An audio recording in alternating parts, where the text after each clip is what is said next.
Nagkalat po naman ang 360 sako ng uling matapos pong kumalas at tumagilid ang drop site ng isang elf truck sa Elliptical Road, corner Commonwealth Avenue, Quezon City, mag-alas 2 na madaling araw.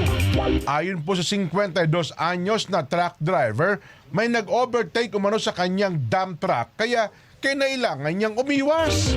Hit ng driver, hindi mo na mabilis ang kanyang takbo nang mangyari pong aksidente.